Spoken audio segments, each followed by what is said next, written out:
Welcome to Ignite Your Confidence for women in leadership who want to speak up and stand out. I'm your host, Karen Laus. Here you'll get all of the tips and tools that you need to stand out with unshakable confidence.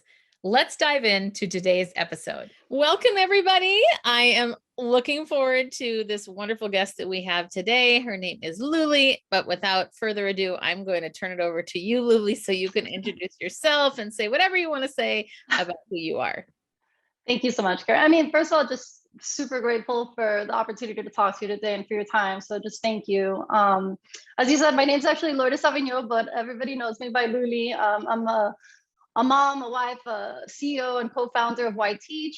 I'm an attorney, and essentially YTeach, which is a new endeavor that I sort of came out on, is a peer-to-peer tutoring and scheduling app that helps schools create a network for learning and empowers students to sort of schedule lessons with other peer tutors with the click of a button. It's almost like Uber for peer tutors. And essentially, I launched YTeach together with my 14-year-old son, which is probably a little bit different. And Yes. we're still in it, and pretty much just really passionate about helping other women and youth sort of through education and entrepreneurship. Well, I love what you're doing, and I love the analogy. Thank Of course, analogies are so important for getting our message across. I'm really curious about what has been the most exciting thing and also the most challenging thing about starting this. A bit of background as to how it started and how the idea sort of came up was, at the time, actually, my son was only 11 years old. A bit of my background is I am Cuban, as far as both parents are Cuban, immigrants coming in. And also I competed in Division I tennis in the university. So sort of grew up in a really just always pushing hard and very competitive, definitely with the sports and things like that. So when I went on and had my own kids, it was sort of this mentality of, okay, what can I learn from my own experience and what can I do different just to make it better? And so the biggest thing that I came out with was that every time I would pick up my kids from school, I would ask them the question of, what did you do to help somebody today? And really, I didn't want to ask about, what did you get on that test, or what did you learn, just to focus so much on that and the pure academic. And so really just, what did you do to help someone? Of course, when they were 3 years old, it was like I lent somebody a crayon or I held the door. And then I would get bigger into, I included somebody on my table at lunch who was sort of sitting alone, or, help somebody understand some material, until one day my son's getting into the car, he's 11, and I'm about to turn around and ask, of course, the same question every day. And he looks at me and he puts his hands up and he's like, stop, don't ask. Today I thought of an idea of not how I could help one person every day, but how I could help a lot of people every day. And so he had this concept of, we could create this app where students could connect.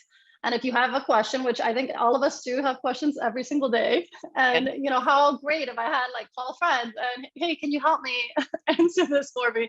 And so really he came up with this idea, and I thought, this is honestly so basic, but so, at this core. And I love to tie this in even with what you're doing and getting into this whole idea of confidence. And I really realized that when we ask ourselves that question, what can you do to help somebody else? You're, in your own sense, sort of helping your own confidence, right? What better way to gain confidence but by showing, using your own skill, or sort of relearning certain skills that you have and explaining it to somebody else. And I don't think you need kids to do that. I think you could do it with coworkers, sort of ask yourself that almost every day. Can I mentor somebody else? Can I sort of point somebody in the right direction and use something that I know that I could help them to?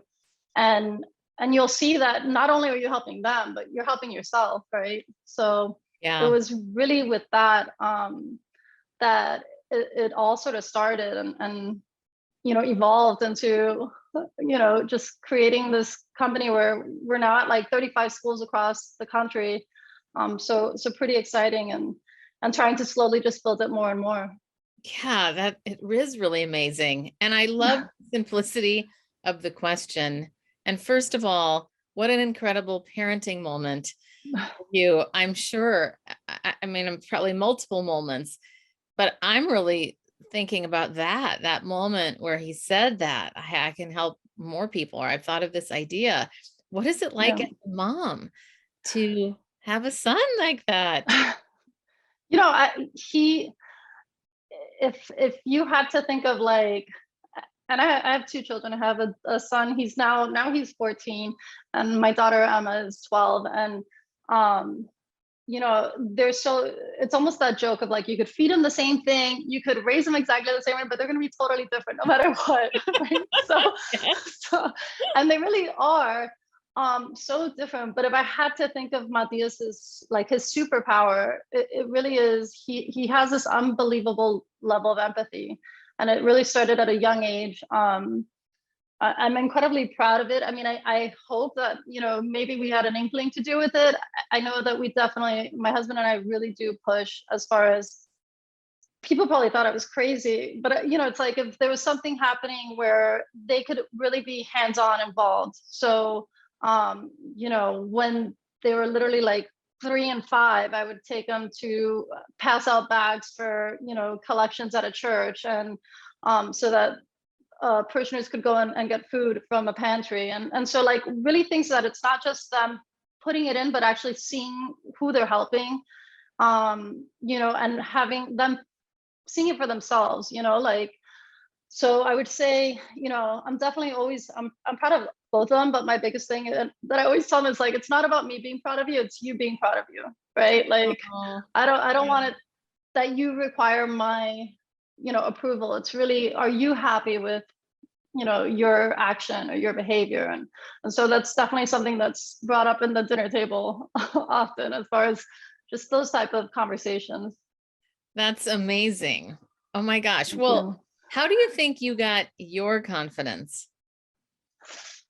um you know, it's interesting. I think um I came from a very like probably a stereotypical Hispanic household. And there was definitely a bit of that machismo involved in there, which is difficult for sure. On my father's side, actually, I'm the only female, like the only woman, surrounded by all these male cousins and things like that. And I have a younger brother.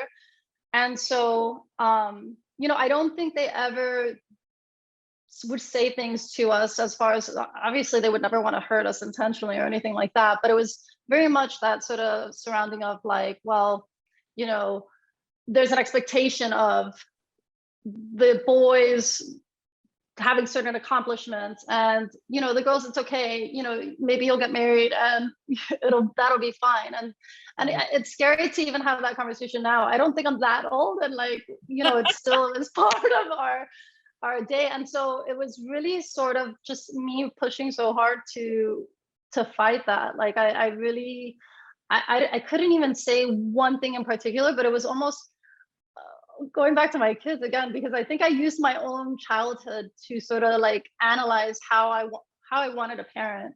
But Mm. it was very much a question of like, you know, I'll tell my kids, what's the worst thing you could ever tell me? And my kids are like, don't tell, you know, don't tell mom that she can't do something. So it's always like, Oh, if you told me I couldn't do it, I was like, oh, I'm gonna prove you wrong. And now it's on.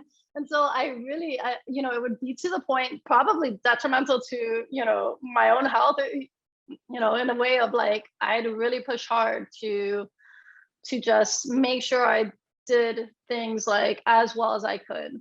mm. Because maybe I was told like, you know, you may not be able to, and that's okay. You know, like again, not in a bad way. I think it was just again their upbringing too, and what they were used to. So, um, you know, in that sense, with my own kids, it's very much of a, you know, you could do anything. You know, like I still would tell them, I mean, and now they're bigger, but even when they're younger, it'd be always like, you know, even though you're small, you could do big things. Don't ever think, you know, there's something you can't do. And trying as best as I can to treat them, you know, both the same. Like it doesn't matter where you are, just start where you are and keep going. Oh, that's so great. Well, what compelled you to become an attorney? Um, so my father's an attorney. He's actually the only person in his family who actually went to the university and studied in college, and he went on to obviously get his legal degree and everything. And I think at that point, it was probably again going into that of was I maybe doing it to please him? And it's really hard to almost admit in a sense, but I feel that like, you know, if I had to say what is maybe the most uncourageous thing I did would be becoming an attorney, not because I think it's easy, because it's not. And I don't think I'm not just anybody could do it. I mean, it isn't like it's definitely a career path that you want to think about. You want to make sure you're doing it for the right reasons. And I loved what I still practice and do real estate. I love being a part of families purchasing like their first home and being a part of that experience. But I don't know at that moment if it was necessarily this innate passion that I was like, okay, this is where I see, I think I graduated straight from undergrad, went straight to law school. And it was just something that I knew I could keep pushing myself and accomplish it. And it's just like, okay, how much bigger can you do, can you go? Yeah. And again, like even in that side of the family too, and everything, like I was the first one to graduate from college, like definitely got, a professional degree and everything. So it definitely pushed me in that sense, but has led me to sort of these other things. And Yeah. you Well, know, that's really significant what you just said, that you're the first sibling to go to college. well, I was, and even amongst all the cousins, yeah. So I had older cousins, and I was like the first one to graduate from college. I mean, all of them eventually, I think they just slowly started pushing themselves through, and I'm pretty certain actually everybody's now like graduated and stuff. But it was, I was definitely the most determined as far as Mhm. I didn't. There was no hesitation. It was like, okay, go. I think I'm the only one who competed at like a high level in any sport, like also being, surrounded by all males, and things like that, and on that side too. So it was just definitely always like a go type attitude as far as like, you know, go to the next level. How do I keep going? Yeah. Well, first of all, I think that's fascinating in general for anybody, but given that you were surrounded by men and being that one that really went after what she wanted, that's really, really a cool story and very Thank you. inspiring. Really. I know probably for you, it's just who you are, but it's very Oh, inspiring for thank sure. you. What were some of the challenges that you faced, or can you think of, maybe give us an example? Like what's one specific challenge that you had in going for these things? Um, I mean, I'd say like the biggest challenge was maybe being told like, well, are you sure are you sure you could do it? So like always having that in the back of my mind as far as um, you know, it might be really hard, or uh, it's a really hard career for a woman type thing where I remember even my first job was with a female attorney, and we talk about it that she went to the courtroom and was called sweetie and stuff, and that was again still sort of happening even with my generation too. I mean, I would have clients that might make a remark because they were not expecting maybe a young female attorney to walk through the door. It's still probably very male dominated, even as much as we've sort of leveled out, and are filling those gaps. I mean, I think still if you start looking at some of these firms and stuff, you're still seeing a lot of like men in the pictures, and Right. we definitely need some more women out, where they feel comfortable enough to say, and long term too. I mean, I think law firms are now, um they're opening their eyes a little bit more to understanding it. I think especially with COVID, right, where people are having a little bit more flexibility, even working from home. They had to work from home, and so the law firms are seeing, wait, we're able to keep going, and people are working from home. And so this may open their eyes to the opportunity of like women continuing. And even if maybe they're pulling some extra weight at home, like they could still do it and continue on as a partner at different law firms. So hopefully it's something that we'll just keep building and growing in.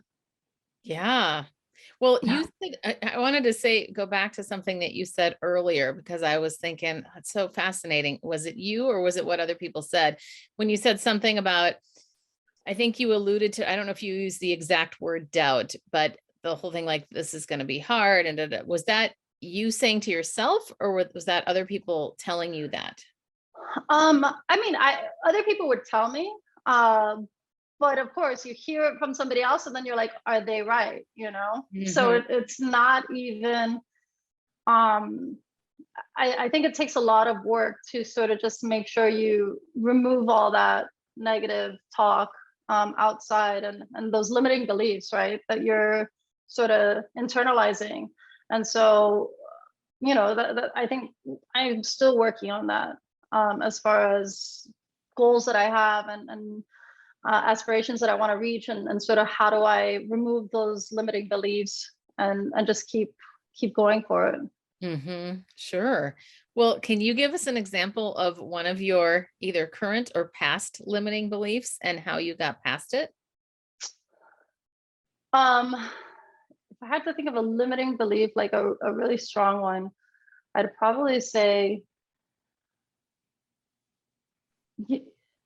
like right now, even I don't know that I would have ever thought I'd be able to put next to my name that I'm an entrepreneur. Like Okay. it's sort of such a big deal, and I you know I had referred to my kids and stuff, and it was sort of one of those things of where you hear that saying of like, don't do as I say, but like do do as I do. And it's sort of like, okay, how can I really lead by example? So like I am terrified right now of taking this chance, but like my son's telling me this idea and he's like, do you want to do it? And I'm thinking, I I don't know that I could do this. Like I just don't know that this is possible. But at the same time, it's like, how can I tell him or my daughter, like, reach for the stars. You could do anything you put your mind to. And then tell him now, like, but don't reach too high. Like, just don't reach too Yeah. high. So it really was like, okay, I really have to put into action the things I say so that they see that too. hmm And I think that limiting belief of like this is outside of the realm of your comfort zone and not something that you understand. Um, I'm techie, but I'm not that techie that I'm, this crazy coder. Although I will tell you, I've learned a ton at this point now. I But bet. but it's like, just, you know, really sort of pushing beyond that and just saying, okay, I have to be brave, just to again lead by that example and say, okay, if I'm telling you we could do it, like I gotta at least try, Yeah. and again, even if you fail, it's okay, like, but you tried, you're a little bit closer. So I think that's been one of the biggest ones, especially lately, because we've really only been in this for about like 2 years. So it's been a pretty big deal. Yeah. That's so exciting. Thank Well, you. I know, everybody connects through failure and mistakes. So I know. could you give us one of your biggest mistakes and how you recovered? Um, there's a great quote by Napoleon Hill, and it says like every failure carries with it like a seed of equal or greater, I think it's like benefit is the word he uses. But um it was something like I read it and it was almost automatic, like, okay, I really have to put a different mindset in all of this, as far as maybe there are these mistakes or these failures, but what can I really like gain from it and learn from it? And so I'd say, going back again to the story of, as hard as it is, and it's a huge commitment, but I'd say I went to law school, maybe not necessarily with the right mindset going in. Um, and obviously it's a huge help throughout life. I mean, understanding contract, like there's obviously all these uses for it, but where I wasn't maybe fully passionate going into it. And I consider that to be a big mistake. But at the same time, I feel thinking about like an equal benefit, it got me to the point where I am now of like, okay, this is a really good opportunity to take a chance and go on this adventure, like with my son, and sort of learn something new and force myself to get really uncomfortable, but grow, right? So, Yeah. you know, I'd have to say, as far as my life, you know, it's such a long time to sort of get to this point. But again, trying my best to sort of like grow from all those mistakes and sort of get better. Well, part of your journey I'm curious about, I'm sure you've had mentors along the way, and I'd love to know what is the best advice that you've ever been given. Um, you know, probably the best advice I've ever been given is like believe in yourself even when no one else does.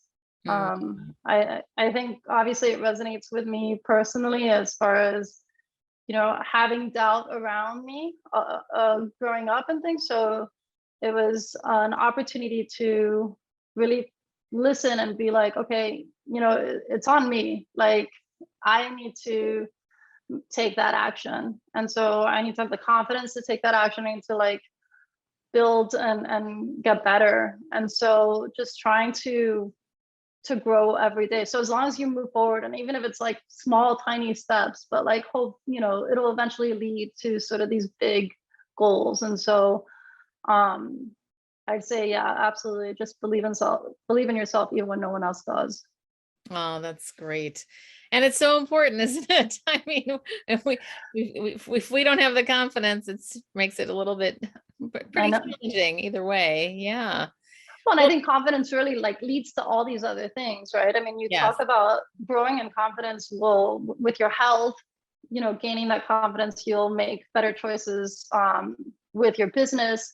You'll come across with your friends and relationships better. So, like, really, confidence is at that core of how to just expand to all these different areas in your life. Yes, it's so true. Absolutely. Um, Well, and what advice would you give to someone who is doubting herself? Speaking of that confidence piece. I tell them the same thing. Believe in yourself even when no one else does. Like keep even those tiny steps. You know, if it's something little that you write down in a journal every day, something that you believe that you want to work towards. Okay, what are three things you could do that very day to get you a little bit closer? You know, maybe it's sending one email, calling one friend, you know, writing one chapter, one paragraph of a book that you're thinking about. Putting yourself out there for, you know, podcasts or interviews, like even just putting yourself out there to tell your story. So it would just be, yeah, like start with those little tiny steps and you'll see that they just keep getting bigger and bigger. Mhm.